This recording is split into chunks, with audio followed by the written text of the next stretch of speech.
நிச்சயமாக மக்கள் பாதிக்கக்கூடிய எந்த ஒரு திட்டத்தையும் எங்கள் அம்மாவுடைய அரசு நிச்சயமா மக்களுக்காக குரல் கொடுப்போமே தவிர இல்ல மாநில அரசுக்குன்னு ரோலே இல்லையா? இப்ப மக்கள் போராடாம இருந்து மக்கள் விழிப்போட இல்லாம இருந்திருந்தாங்கன்னா அந்த விழிப்பு அறிவியல் சார்ந்ததா இல்லையா அப்படின்றது கேள்விக்குரியது. அதுக்கு ரெண்டு பார்வைகள் இருக்கு. மக்கள் போராடலைன்னா அரசு இதற்கு மௌனியாக இருந்திருக்கும், திட்டம் நிறைவேறி.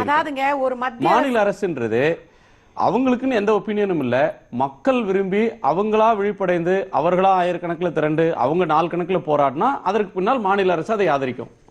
இந்தியாவில் உள்ள எல்லா மாநில அரசும் மத்திய அரசு சார்ந்துதான் இருக்கு. மத்திய அரசு திட்டத்தை கொண்டு வரும்போது எடுத்த உடனே எந்த மாநில அரசும் வேண்டான்னு சொல்ல முடியாது. அப்புறம் மாநிலத்தினுடைய அப்ப என்ன கேட்பீங்க? அப்ப மாநிலத்தோட வளர்ச்சியில் அக்கறையே இல்லையா மாநில அரசுக்கு? மத்திய அரசு எதை கொண்டாலும் எதிர்க்கிறீங்களேன்னு கேட்பீங்க. ஒரு திட்டத்தை மத்திய அரசு இப்போ மீத்தேனை கொண்டு வரும்போது அன்றைக்கு திராவிட முன்னேற்ற கழகம் காங்கிரஸ் அரசில் கொண்டு வந்த போது அன்றைக்கு அவர்கள் அதை ஒத்துக்கிட்டாங்க. அதன் பிறகு மாண்புமிகு முதலமைச்சர் அம்மா அவர்கள் இந்த திட்டத்தினால் விவசாயிகள் நிலம் பாதிக்கப்படும் போராடி பல முறை பாரத பிரதமரை சந்திக்கும் போது இந்த திட்டம் கூடாது என்பதில் மிக தெளிவா அம்மா இருந்தாங்க.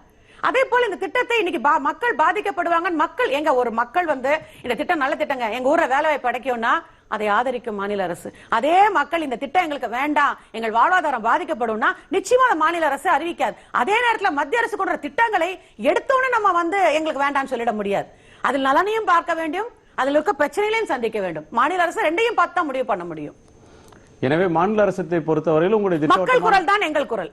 மக்கள் பாதிப்பார்கள் என்றால் ஒருவேளை சுமன் சார் சொன்னதை போல இல்ல சகோதரி ஜமீலா சொன்னதை போல அவர்கள் ஒரு குழு அமைத்து அங்க இருக்கிற மக்களை கொண்டு போய் அவர்களை காமிச்சு அந்த மக்கள் ஏற்றுக்கொண்டால ஒழிய மக்கள் வேண்டாம் என்று சொன்னால் எங்கள் மாநில அரசுக்கும் அது வேண்டாம் தான். பாக்கி உங்களுடைய கருத்து.